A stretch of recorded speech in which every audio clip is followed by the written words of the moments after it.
सवाल ये कि क्या बीजेपी को पूर्वांचल में बुरके से डर लगा और लोकतंत्र से पर्दादारी किस बात की है? जब सब सहमति है, खान साहब ने मान लिया, फहीम बेग तो खुद अपने मुंह से अपील करके चले गए जो शुरू में इतना लंबा भाषण दे रहे थे इतने गुस्से में, तो फिर झगड़ा किस बात का है?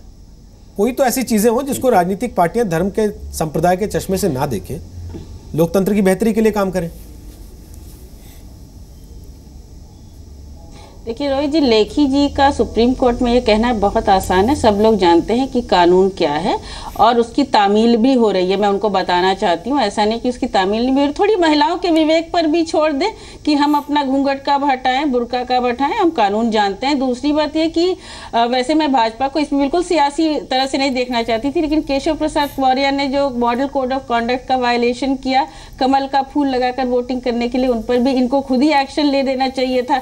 जैसे ये वोटर लिस्ट का कहते हैं कि रिवीजन नहीं हो सकता है, ये महिलाओं का मसला है। महिलाएं कानून जानती हैं, वो निर्णय कर लेंगी। किसी भी पार्टी को महिलाओं से डरने की जरूरत नहीं है, लेकिन बुर्का हो चाहे घूंघट हो, ये हमारा विवेक है, हम निर्णय कर लेंगे। और वहां पर बूथ पर भी सभी लोग महिलाओं को रखते हैं, सब पार्टियां, निरीक्षण परीक्षण हो जाता है, उंगली का भी निरीक्षण परीक्षण हो जा रहा है। ऐसा नहीं है कि वो वायलेशन है और लोग कर ले रहे हैं। रजिस्टर में नोट होता है, इलेक्शन कमीशन कार्ड देखता है, सभी को पता होता है कि कितने वोट एक बूथ पर पड़ रहे हैं। मुझे बताने की जरूरत नहीं, सभी लोग यहाँ जानकार हैं।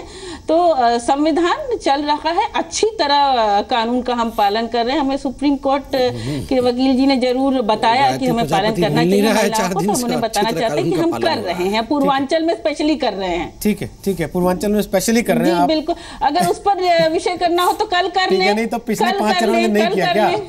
पिछले 5 चरणों में नहीं किया क्या? पूर्वांचल में स्पेशली कर रहे हैं जी, उस पर क्या, उसमें भी किया, उसमें भी किया। अच्छा, नहीं स्पेशली पे आपका जोर था तो मुझे लगा शायद कुछ खास व्यवस्था होगी। मुझे अच्छा नहीं लगता है कि आप कर रहे हैं जी। अगर ये सुप्रीम कोर्ट, अगर ये चुनाव आयोग के पास गए, आपने भी कुछ मुंडी घुमा दी हो शायद किसी के, हमको लगा। ठीक है, अमन लेखी, लास्ट कमेंट जल्दी से आपसे चाह रहा हूँ। नहीं रोज जी, मैं पूर्वांचल की हूँ, मैं एक मिनट में इसको बस 1 सेकंड लूंगी। मैं पूर्वांचल की हूँ, शायद इसलिए थोड़ा भावुकता से जवाब दे रही हूँ। वैसे 5 चरण में संविधान का पूरा हम लोगों ने कानून का ख्याल रखा है, सभी लोगों ने रखा होगा, मैं केवल अपनी पार्टी को नहीं कहती। अमन लेखी, लास्ट कमेंट आपसे बहुत शॉर्ट में चाह रहा हूँ। अगर सब कुछ इन प्लेस होता सिस्टम, तो फिर हम ये बहस ही क्यों कर रहे होते आज? फिर क्यों एक पार्टी लेके गई होती शिकायत करने, और क्यों 4 पार्टी ये कह रही होती है तो सांप्रदायिक ध्रुवीकरण करने की कोशिश कर रहे हैं जी, इसलिए मुसलमानों का पर्दा उठाना चाहते हैं, जबकि पर्दे में हिंदू महिलाएं भी जाती हैं। मैं 2 चीजें बोलूंगा। 1, हमारे गवर्नेंस में मोरालिटी और पॉलिटिकल प्रोसेस में प्रोप्राइटी, उसमें थोड़ी कमी है। इस करके जो हमारी असेसमेंट है वो परसेप्शन से सब्स्टिट्यूट हो जाती है। हम असेस नहीं करते, परसीव करते। जैसे भैया सारे बोल रहे हैं क्यों, ये नहीं कि क्या, क्यों की बात हो रही, क्या की बात नहीं हो रही। और अभी एक आपके पार्टिसिपेंट ने बोला कि हम लॉ जानते हैं पर हम डिसाइड करेंगे कि लॉ हम कब इसे फॉलो करेंगे। लॉ ऐसे नहीं चलता। अगर जो लॉ का मैंडेट है वो ऑब्लिगेटरी होता है, आप चाहें या ना चाहें, आपके डिसीजन के ऊपर निर्भर नहीं होता। रिक्वायरमेंट ऑफ लॉ अगर है तो उसको फॉलो करना है। तो अगर आप ये बोलना शुरू कर दें कि हम वकालत शब्दों का प्रयोग करें, आप कह सकते हैं, हमने ये बोला भी नहीं। आप एक लॉयर, मैं तो आपकी बातें आपके शब्दों से जान सकता हूँ ना। आपका मन आपके दिमाग में क्या चल रहा है मुझे पता नहीं, पर आप जो बोल रहे हैं, मैं तो जो आप बोल रहे हैं उसी का जवाब दे सकता हूँ।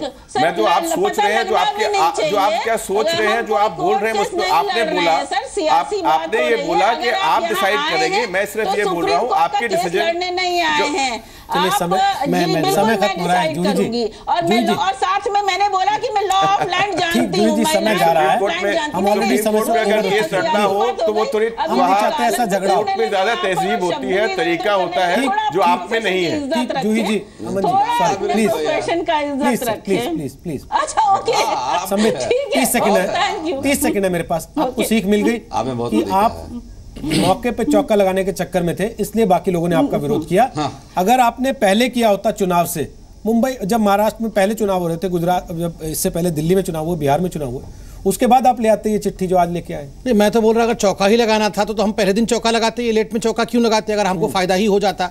मुझे ये समझ में नहीं आता, अगर यहाँ पांचों पैनलिस्ट सहमत हैं इस बात से कि जो कदम उठाया गया वो बिल्कुल सही उठाया गया।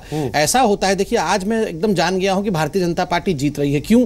क्योंकि बिना जाने समझे जब अटैक बाकी लोग आप पे शुरू कर दे तो आप जानिए कि बाकी फ्रस्ट्रेटेड हैं और कहीं ना कहीं फ्रस्ट्रेशन के कारण जैसे इनको मालूम पड़ा Bharatiya Janata party election commission गई है, पता नहीं लगाया क्यों गई है। चलो सांप्रदायिक बोलना शुरू कर दिया जाए। मैं नहीं चाहता झगड़ा हो दोबारा। आप सबका धन्यवाद ताल ठोके का हिस्सा बनने के लिए। अच्छी बात है आप सब लोग टीवी पे एकजुट हो जाते हैं अगर किसी बात को लेके, तो कल चुनावी रैलियों में इसी बात को लेके एक दूसरे का मखौल बनाते हुए मत दिखेगा, वरना देश की जनता का भरोसा उठता है। फिलहाल इतना ही।